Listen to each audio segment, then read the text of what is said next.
Welcome back, everybody. Thank you for joining me here today so that we could discuss 350 Days. So this is a documentary about old school wrestling, like territory days and through like the 80s boom where they were like just traveling everywhere. That's pretty much all the stories you hear in like shoot interviews from this era. Everybody talks about how brutal the schedule was, how brutal the travel was, the long drives, never getting to go home. And in this documentary, it's like heavily focused on that aspect of old school wrestling. And you hear from a ton of famous names: Bret the Hitman Hart, Abdullah the Butcher, the Million Dollar Man, Tito Santana, so many others, like so many others.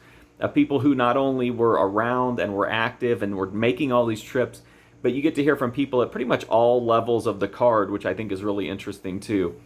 The mental toll that this kind of travel can take on you. You hear about that. The effect on your home life, your family, your wife, your kids. It also deals with like the physicality part of it too, right? Because these guys are not only out traveling, sitting in a car predominantly, for these just hours and hours of travel, which pretty much never end. But then they're also having to wrestle sometimes up to like every night, and then twice sometimes on weekend nights. So there's a lot of pressure and a lot of just slow erosion that happens when you're like that. And this documentary takes us inside and lets us see things from their perspective. But you also hear like the positives, like, road stories and memories. And if you're a fan of shoot interviews, then those can be pretty interesting.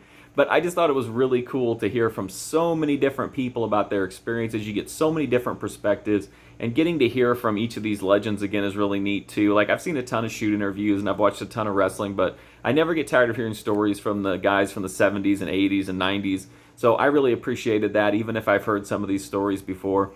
So if you're a wrestling fan, this is pretty well made. It's got a great assortment of talking head interviews. It's got great content. I think if you're a wrestling fan, you might already know most of this, but it's still a really well put together and entertaining and interesting documentary. So I definitely recommend 350 Days, even if you're just a casual wrestling fan. But if you're a big time wrestling fan, I think you'll really have a lot of fun with this. So that's my review. If you want to check out more, I've got hundreds and hundreds of movie reviews right here on YouTube in my movie review playlist. But until then, thank you for watching this one. I do greatly appreciate it, and hopefully I'll see you soon.